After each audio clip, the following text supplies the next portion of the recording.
Saudara yang Tuhan Yesus Kristus kasihi, renungan firman Tuhan hari ini terambil dari Bilangan pasal 21 ayat 4 sampai ayat 9 yang mengisahkan tentang peristiwa ular tembaga. Apa saja yang kita bisa lihat dan pelajari dari kisah ular tembaga ini? Serta apa aplikasinya dalam kehidupan kita saat ini? Temukan jawabannya dalam renungan kali ini. Selamat mengikuti, kiranya menjadi berkat. Tuhan Yesus memberkati. Shalom, saudara yang Tuhan Yesus Kristus kasihi. Senang sekali saya boleh berjumpa dengan saudara di channel ini, di mana hari ini kita akan bersama-sama kembali membaca, merenungkan, dan belajar dari kebenaran firman Tuhan, yang kiranya firman Tuhan yang akan kita renungkan pada hari ini dapat kembali memberkati kita semua. Nah, saudara, firman Tuhan yang menjadi renungan kita pada hari ini terambil dari kitab Bilangan pasalnya yang ke-21 ayat 4 sampai dengan ayatnya yang ke-9. Saya akan bacakan bagian firman Tuhan ini. Demikian firman Tuhan, Bilangan 21 ayat 4 sampai dengan ayat 9. Setelah mereka berangkat dari Gunung Hor, berjalan ke arah Laut Tebrau untuk mengelilingi tanah Edom, maka bangsa itu tidak dapat lagi menahan hati di tengah jalan. Lalu mereka berkata-kata melawan Allah dan Musa, "Mengapa kamu memimpin kami keluar dari Mesir, supaya kami mati di padang gurun ini? Sebab di sini tidak ada roti dan tidak ada air, dan akan makanan hambar ini kami telah muak." Lalu Tuhan menyuruh ular-ular tedung ke antara bangsa itu yang memagut mereka sehingga banyak dari orang Israel yang mati. Kemudian datanglah bangsa itu mendapatkan Musa dan berkata, "Kami telah berdosa sebab kami berkata-kata melawan Tuhan dan engkau. Berdoalah kepada Tuhan supaya dijauhkannya ular-ular ini daripada kami." Lalu Musa berdoa untuk bangsa itu. Maka berfirmanlah Tuhan kepada Musa, "Buatlah ular tedung dan taruhlah itu pada sebuah tiang, maka setiap orang yang terpagut, jika ia melihatnya akan tetap hidup." Lalu Musa membuat ular tembaga dan menaruhnya pada sebuah tiang. Maka jika seseorang dipagut ular, dan ia memandang kepada ular tembaga itu, tetaplah ia hidup. Nah, saudara yang Tuhan Yesus Kristus kasihi, bagian firman Tuhan yang diberi tema ular tembaga. Ya, tadi kita sudah baca bagian firman Tuhan ini menceritakan tentang perjalanan bangsa Israel di padang gurun menuju ke tanah perjanjian. Nah, saudara, di tengah perjalanan itu, Alkitab mencatat bahwa bangsa Israel, mereka tidak dapat lagi menahan hati mereka. Ayatnya yang keempat, ya. Istilah tidak dapat menahan hati di tengah jalan oleh beberapa terjemahan Alkitab versi lain, ya, diterjemahkan dengan kalimat bangsa itu habis kesabarannya. Ya, ini terjemahan Alkitab versi bahasa Indonesia masa kini. Bangsa itu tidak dapat lagi menahan hati di tengah jalan, artinya bangsa itu habis kesabarannya. Ya, menurut versi Alkitab bahasa Indonesia masa kini. Sedangkan menurut versi Alkitab Firman Allah yang hidup diterjemahkan, orang-orang Israel merasa patah semangat. Dan kemudian terjemahan Alkitab ILT dikatakan jiwa bangsa itu menciut di perjalanan. Ya. Kemudian terjemahan Alkitab IMB menerjemahkan ayat 4 ini, tetapi jiwa mereka menjadi tidak bersemangat di perjalanan. Alkitab terjemahan versi TSI menerjemahkan, tetapi di tengah perjalanan mereka menjadi tidak sabar. Alkitab versi mudah dibaca menerjemahkan, tetapi umat tidak sabar dalam perjalanan itu. Dan Alkitab terjemahan versi AYT menerjemahkan ayat 4 ini. Namun umat itu tidak sabar selama dalam perjalanan. Nah, saudara, dari beberapa terjemahan Alkitab tadi, kita bisa melihat keadaan bangsa Israel, ya. Mereka tidak dapat lagi menahan hati di tengah jalan. Ini semua menunjukkan gambaran bahwa bangsa Israel sudah tidak dapat lagi menerima keadaan mereka tersebut, ya. Mereka mulai merasa jenuh. Mereka berkeluh kesah, mereka kesal, mereka marah, mereka tidak menghendaki perjalanan mereka di padang gurun tersebut. Ya, mereka tidak tahan lagi dengan keadaan mereka. Mereka tidak tahan lagi karena harus mengalami panas, dinginnya, tandusnya padang gurun. Mereka tidak tahan lagi karena mereka tidak punya tempat untuk menetap selamanya, tetapi harus berpindah-pindah, bahkan kadangkala tidak ada air, kemudian hanya makan mana saja, serta tidak ada kepastian kapan mereka bisa sampai di tanah perjanjian yang katanya melimpah dengan susu dan madunya. Tidak ada kepastian kapan mereka dapat segera mengakhiri perjalanan mereka di padang gurun tersebut. Ya, inilah yang membuat mereka kesal, marah, jengkel, dan pada akhirnya mereka berkata-kata melawan Allah dan Musa. Ayatnya yang kelima. Saudara, terjemahan lain mengatakan mereka menggerutu, mereka bersungut-sungut, mereka mengeluh melawan Allah dan juga Musa, hambanya yang diutus untuk memimpin dan mengembalakan mereka. Mereka bahkan berani menyalahkan Tuhan, menyalahkan Musa, seolah-olah Tuhan dan Musa salah di dalam memimpin mereka keluar dari perbudakan di Mesir dengan mengatakan, "Kenapa kamu memimpin kami keluar dari Mesir?" Ya, padahal sudah jelas Tuhan membebaskan mereka dari Mesir adalah membebaskan mereka dari perbudakan di Mesir. Bukankah dulu mereka mengeluh, berteriak, tidak tahan dengan perbudakan di Mesir? Tetapi waktu Tuhan sudah membawa mereka keluar dari Mesir, lalu mengapa mereka mulai bersungut-sungut melawan Tuhan dan Musa dengan berkata, "Mengapa kamu memimpin kami keluar dari Mesir?" Ini menunjukkan bahwa mereka seolah-olah menyalahkan Tuhan, menyalahkan Musa yang telah memimpin mereka keluar dari tanah perbudakan di Mesir. Ya, mereka juga, saudara, menuduh Tuhan dan Musa mempunyai maksud yang buruk, mempunyai maksud yang jahat terhadap mereka dengan mengatakan, "Supaya kami mati di padang gurun ini." Ya, mengapa kamu memimpin kami keluar dari Mesir? Supaya kami mati di padang gurun ini. Ya, mereka tuduh Tuhan, mereka tuduh Musa, seolah-olah Tuhan dan Musa mempunyai maksud dan rencana yang jahat terhadap mereka. Itulah menghendaki mereka dibawa ke padang gurun dengan tujuan untuk membinasakan mereka di padang gurun. Ya, betapa jahatnya tuduhan umat Israel ini kepada Tuhan dan Musa, padahal Tuhan sudah menunjukkan banyak sekali anugerah dan kebaikannya kepada bangsa Israel. Tetapi mengapa mereka berani melawan Tuhan dan Musa dan menuduh Tuhan punya maksud yang buruk dan jahat terhadap mereka?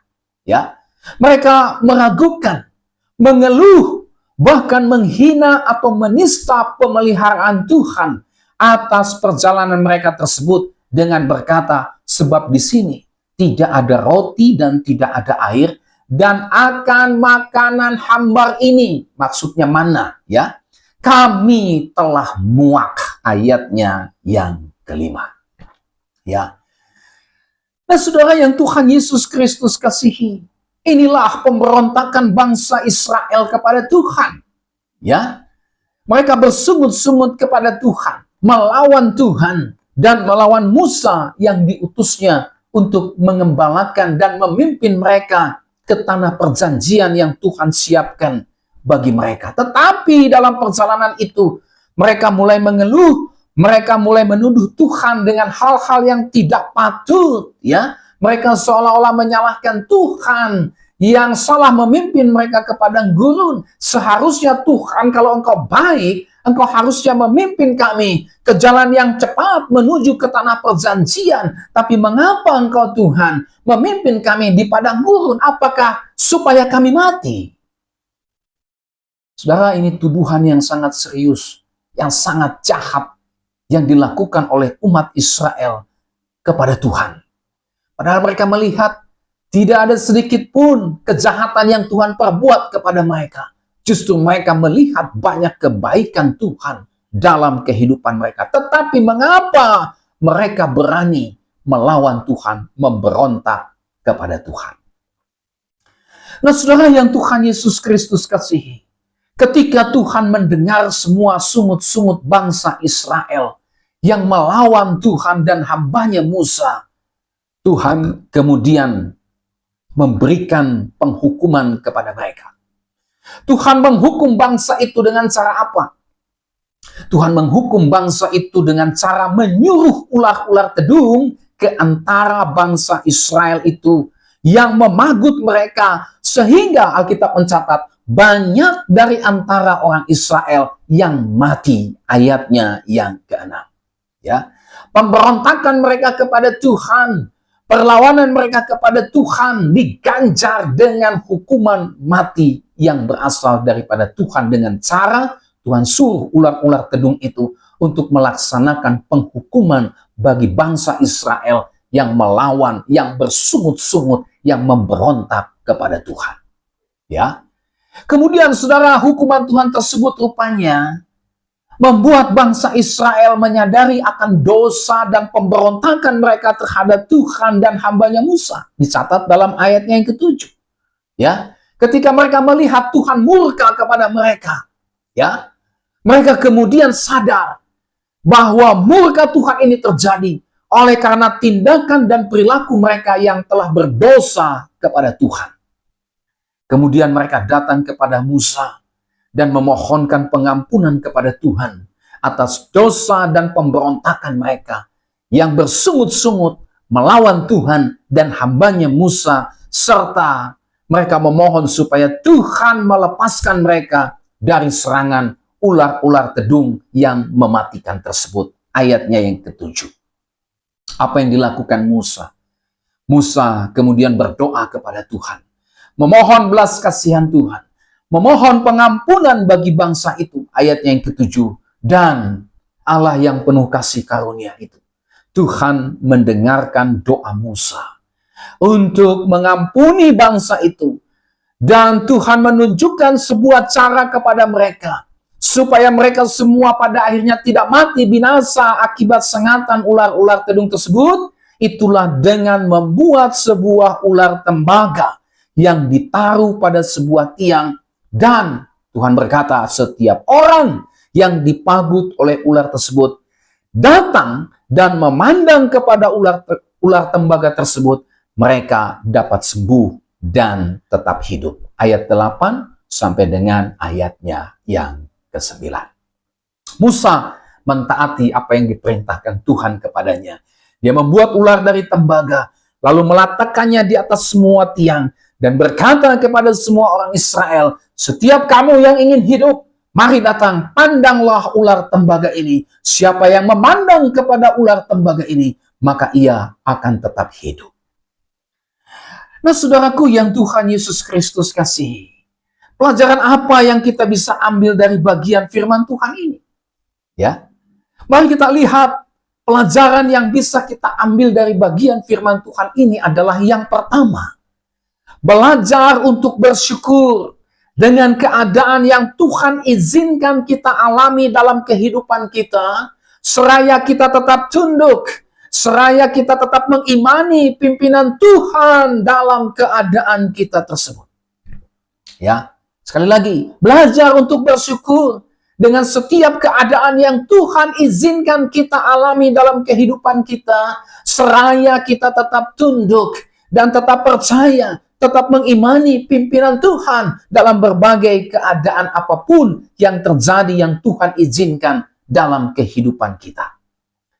Saudara yang Tuhan Yesus Kristus kasihi, memang bangsa Israel mengalami banyak kesulitan dalam perjalanan mereka di padang gurun. Ya. Tetapi mereka lupa bahwa meskipun mereka mengalami banyak kesulitan dalam perjalanan mereka di padang gurun, tetapi Tuhan ada bersama dengan mereka. Mereka lupa bahwa Tuhan tidak meninggalkan mereka. Ya. Tuhan tidak akan menelantarkan mereka dalam perjalanan di padang gurun yang penuh dengan kesulitan tersebut. Tuhan yang telah memimpin perjalanan mereka, pastilah Tuhan juga akan memelihara seluruh kehidupan mereka. Tetapi sayangnya orang Israel sepertinya lupa atau sepertinya tidak peduli dengan semua itu, karena mereka sebenarnya sudah tidak mau lagi tunduk kepada pimpinan Tuhan dalam kehidupan mereka. Mereka mau berjalan menurut kehendaknya sendiri, menurut pimpinannya sendiri, menurut apa yang terbaik bagi diri mereka sendiri, dan bukan lagi mempercayai pimpinan Tuhan yang sebenarnya adalah yang terbaik bagi mereka, meskipun mereka harus melewati padang gurun yang penuh dengan kesulitan. Ya. Inilah yang membuat mereka pada akhirnya bersungut-sungut melawan Allah dan melawan Musa. Mereka tidak mau dipimpin oleh Tuhan. Mereka tidak menerima apa yang menjadi rancangan Tuhan dalam kehidupan mereka.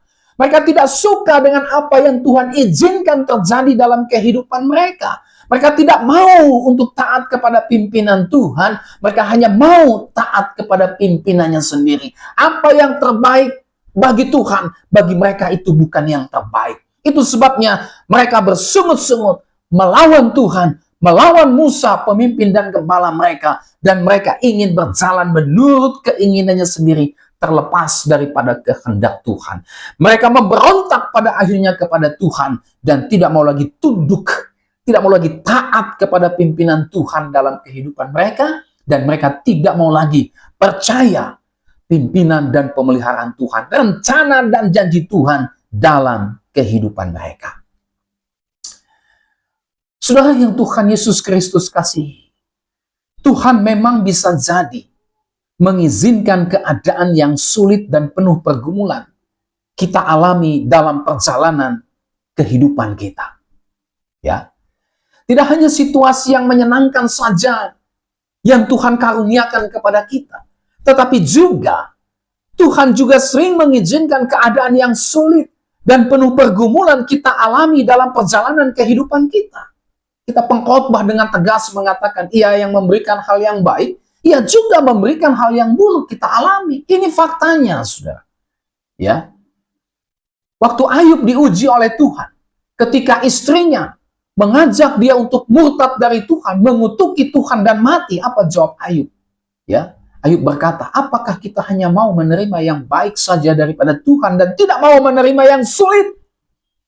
Ya, ini menunjukkan kepada kita bahwa seringkali kita menginginkan Tuhan yang sesuai dengan apa yang kita mau. Tuhan yang memenuhi seluruh keinginan-keinginan kita. Tuhan yang hanya mau menyenangkan hati kita. Itu yang kita inginkan, yang seringkali kita minta kepada Tuhan.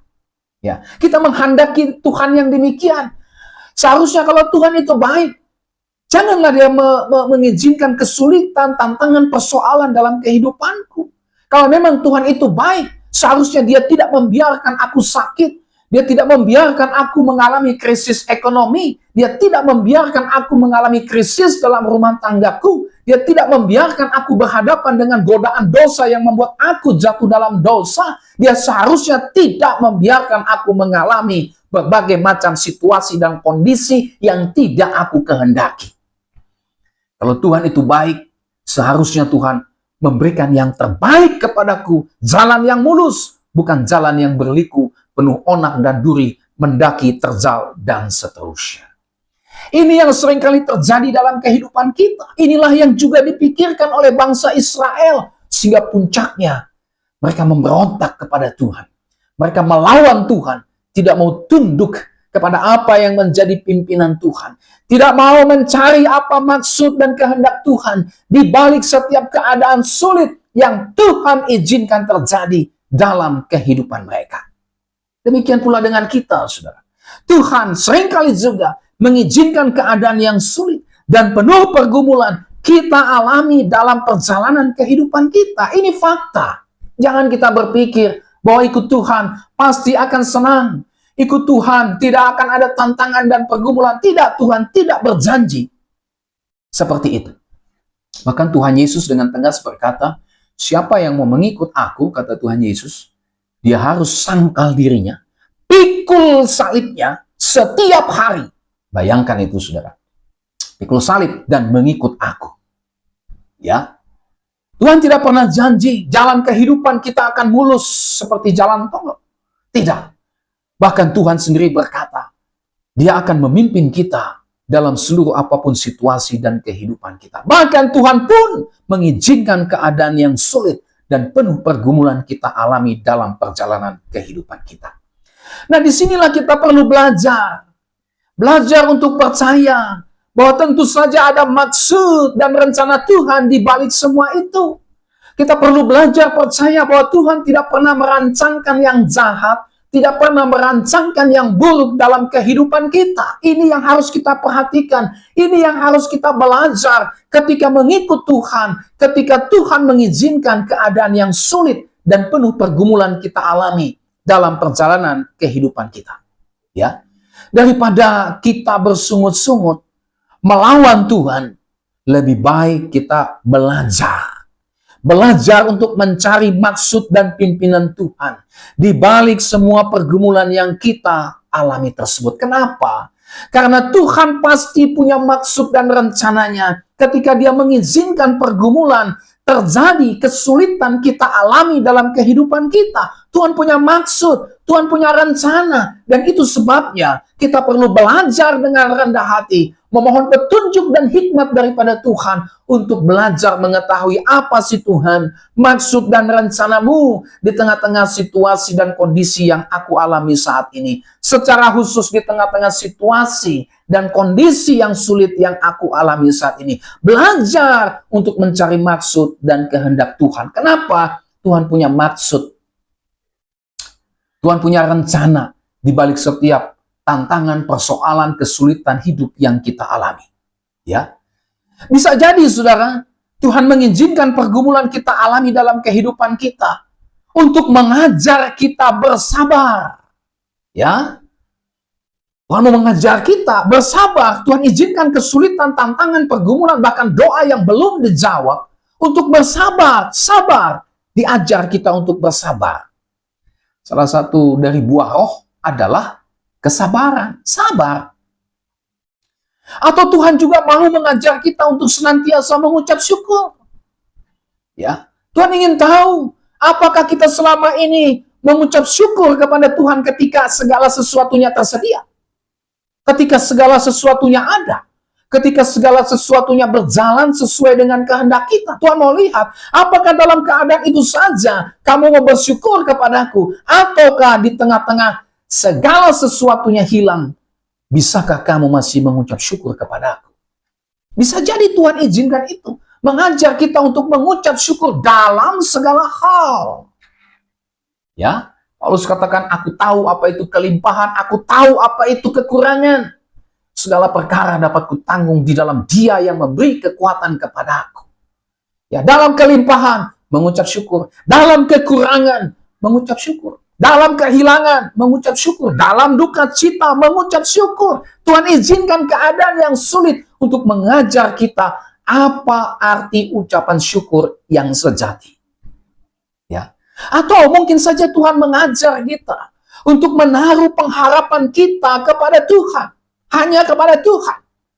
Tuhan izinkan kesulitan, krisis terjadi untuk melihat atau mungkin untuk mengajar kita. Supaya jangan kita bergantung, berharap kepada apa yang kita punya.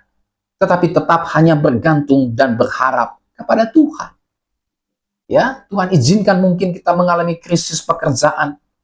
Dengan tujuan, apakah kamu bergantung kepada pekerjaanmu atau kepada Dia yang memberi pekerjaan itu. Ketika Tuhan izinkan krisis menyangkut kesehatan kita, menyangkut keluarga kita, menyangkut rumah tangga kita, menyangkut studi kita, dan sebagainya. Tuhan ingin mengajar, apakah kamu senantiasa bergantung dan menaruh pengharapanmu kepada Tuhan ataukah kepada yang lain? Ya. Bisa juga Tuhan izinkan situasi yang sulit. Untuk apa? Untuk menguji iman kita. Selama ini kamu ikut aku. Apakah kamu benar-benar ikut aku atau karena kamu hanya mau berkatku saja? Kata Tuhan. Ya. Ayub ketika diuji dia berkata, Tuhan yang memberi, Tuhan yang mengambil, terpujilah nama Tuhan. Menguji iman kita. Apakah selama ini kita betul-betul ikut Tuhan atau kita ikut berkat Tuhan saja? Ya.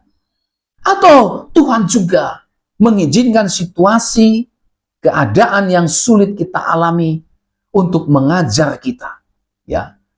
Untuk memberikan kita sebuah disiplin, untuk membentuk kerohanian kita sehingga kita bersungguh-sungguh memahami apa arti mengikut Tuhan. Supaya kita dapat belajar menanggalkan segala sesuatu mengikut Tuhan. Supaya kita belajar untuk menyangkal diri. Supaya kita belajar untuk pikul salib. Itulah yang Tuhan izinkan terjadi. Untuk mendisiplinkan kita. Untuk pembentukan rohani kita. Supaya apa? Supaya kita semakin berakar kuat di dalam Tuhan. Nah, saudara yang Tuhan Yesus Kristus kasihi. Inilah yang perlu kita ketahui bersama, ya, bahwa Tuhan seringkali mengizinkan keadaan yang sulit, penuh pergumulan kita alami dalam perjalanan kehidupan kita. Tentu saja ada maksud dan rencana Tuhan. Daripada kita bersungut-sungut, daripada kita memberontak melawan Tuhan, lebih baik kita dengan rendah hati, menundukkan hati kita, berdoa, memohon hikmat dan pertolongan kepada Tuhan. Apa Tuhan maksud dan rencanamu? Dan ajarlah aku untuk bisa hidup sesuai dengan maksud dan rencanamu. Oleh sebab itu, janganlah kita bersungut-sungut. Ketika mengalami situasi yang sulit dan penuh pergumulan di dalam kehidupan kita. Saudara, bersungut-sungut kepada Tuhan. Karena keadaan yang sulit yang terjadi dalam kehidupan kita. Ini hanya akan mendatangkan hukuman Tuhan bagi kita. Ketika kita bersungut-sungut dengan keadaan yang Tuhan izinkan terjadi dalam kehidupan kita, maka sesungguhnya kita sedang melawan Tuhan, memberontak kepada Tuhan. Kita sesungguhnya sedang menolak pimpinan dan kehendak Tuhan dalam kehidupan kita. Ketika kita bersungut-sungut dengan keadaan yang Tuhan izinkan terjadi dalam kehidupan kita, maka kita sedang menuduh Tuhan berbuat yang kurang patut, menuduh Tuhan berbuat yang tidak baik dalam kehidupan kita, menuduh Tuhan hal-hal yang jahat terhadap kita, seperti yang dilakukan oleh bangsa Israel itu. Ya, ketika kita bersungut-sungut kepada Tuhan, maka kita sedang menista Tuhan. Itu sama saja kita sedang menghina maksud dan rencana Tuhan dalam kehidupan kita. Nah, sebab itu saudara, sekali lagi, daripada kita bersungut-sungut kepada Tuhan, yang justru hanya akan memperburuk keadaan kita, lebih baik kita belajar dari bangsa Israel ini. Kita mengambil pelajaran penting dari kegagalan kejatuhan bangsa Israel ini. Itulah belajar untuk mensyukuri semua yang Tuhan izinkan terjadi dalam kehidupan kita. Entah kesulitan sekalipun, seraya kita tetap tunduk, taat kepada pimpinan Tuhan, dan tetap mengimani, percaya kepada apa yang menjadi maksud dan rencana Tuhan dalam kehidupan kita. Bukankah Tuhan selalu hadir dalam kehidupan kita? Bahkan ketika kita sedang mengalami kesulitan dan pergumulan dalam kehidupan kita. Sama seperti Tuhan senantiasa hadir dalam perjalanan orang Israel di padang gurun.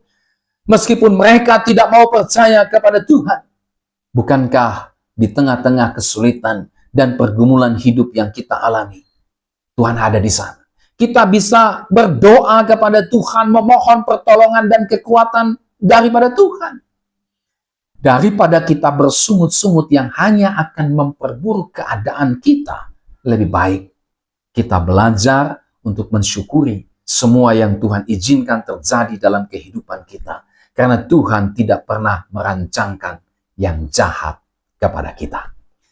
Daripada kita bersungut-sungut kepada Tuhan, yang justru hanya akan memperburuk keadaan kita, saudara.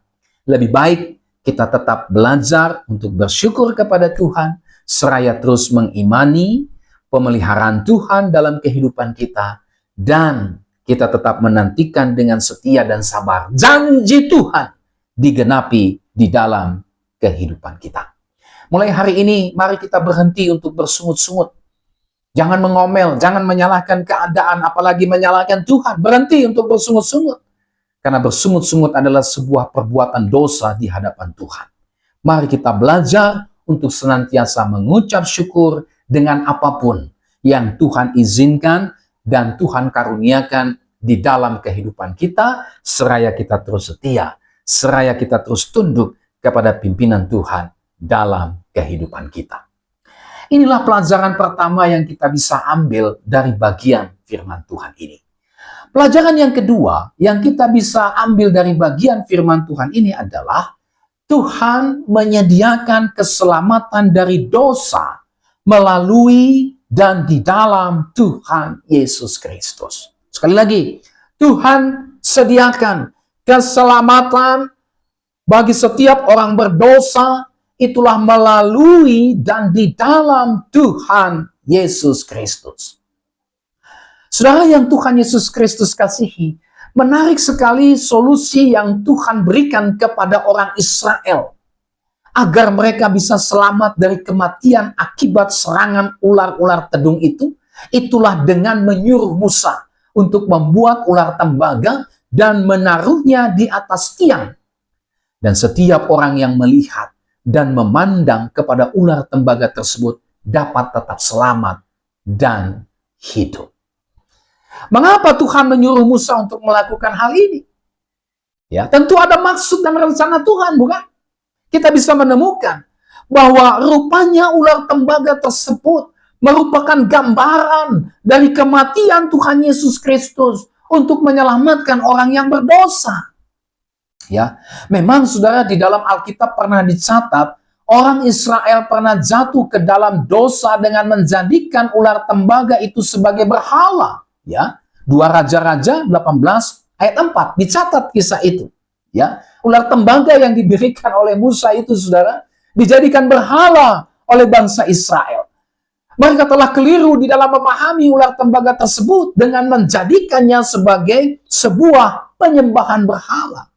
Padahal ular tembaga tersebut merupakan sebuah tipos, sebuah gambaran yang menunjuk kepada kematian Tuhan kita Yesus Kristus di atas kayu salib, supaya setiap orang yang percaya kepada Yesus Kristus dapat diselamatkan dari dosa-dosanya dan memperoleh hidup yang kekal. Kisah ini saudara dikutip oleh Tuhan Yesus. Ya, untuk menjelaskan kedatangannya ke dalam dunia ini dicatat dalam Yohanes 3 ayat 14 sampai 15. Tuhan Yesus berkata, "Dan sama seperti Musa meninggikan ular di padang gurun, demikian juga Anak Manusia harus ditinggikan supaya setiap orang yang percaya kepadanya beroleh hidup yang kekal." Ya.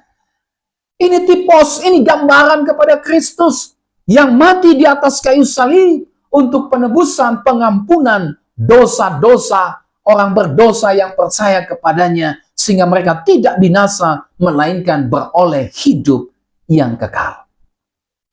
Saudara, orang Israel yang dipagut oleh ular-ular tedung, ya, yang bisa menyebabkan kematian bagi mereka, ini juga merupakan sebuah gambaran dari kehidupan kita yang berdosa. Dosa menyebabkan kita mengalami kematian. Itulah kebinasaan kekal di neraka. Itulah menanggung murka Allah selama-lamanya. Tapi kabar baiknya, Tuhan sediakan cara supaya bangsa Israel bisa selamat dari kematian akibat bisa ular tedung tersebut, yang merupakan akibat dari dosa-dosa pemberontakan mereka kepada Tuhan. Itulah dengan mendirikan ular tembaga di atas tiang.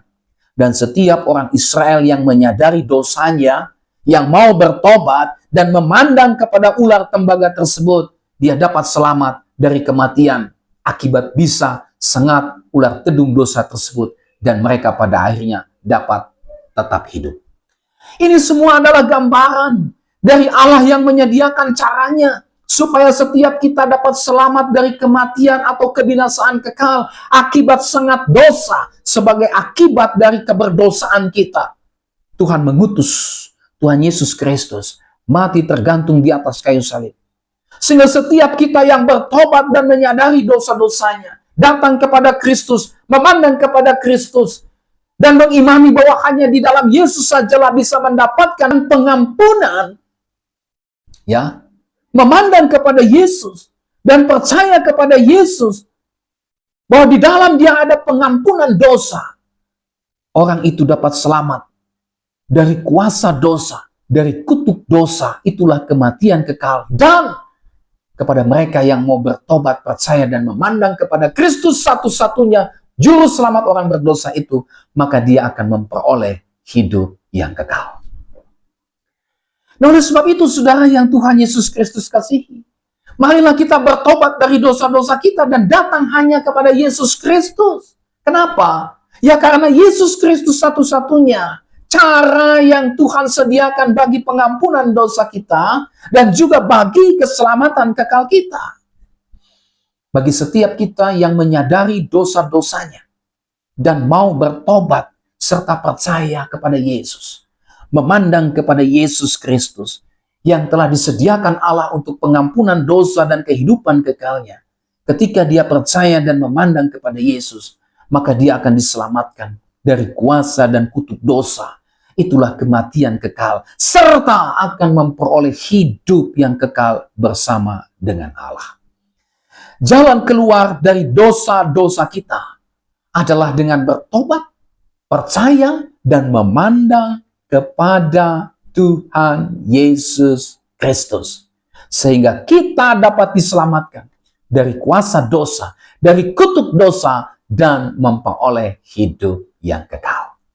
Hari ini, saudara, mari setiap saudara yang menyadari dirinya hari ini diingatkan oleh Tuhan akan dosa-dosanya, bertobatlah. Datanglah kepada Yesus, percayalah kepada Yesus, pandanglah Yesus. Karena hanya Dia satu-satunya pribadi yang diutus Allah untuk keselamatan dosa-dosa kita. Untuk membebaskan kita dari kuasa dan kutuk dosa dan mengaruniakan kepada kita hidup yang kekal. Oleh sebab itu, jangan tunggu-tunggu lagi, saudara ya. Jangan tunda-tunda lagi untuk bertobat dan percaya kepada Yesus. Mari, hari ini, detik ini juga, kita bertobat dari dosa-dosa kita. Dan percaya, memandang kepada Yesus Kristus, sehingga kita diampuni, dikuduskan dari dosa-dosa kita, dikaruniakan hidup yang kekal, serta dibebaskan dari kutuk kematian kekal. Itulah api neraka. Nah, saudaraku yang Tuhan Yesus Kristus kasihi, inilah dua pelajaran penting yang kita bisa ambil dalam renungan firman Tuhan pada hari ini.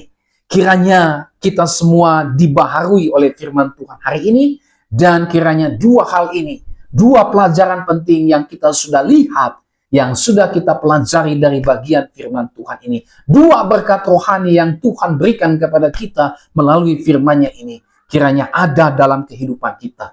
Pastikan dua hal ini ada dalam seluruh kehidupan kita, sehingga dengan demikian kita terus dibaharui oleh firman Tuhan ini. Sampai kita berjumpa kembali, Tuhan Yesus memberkati saudara dan shalom.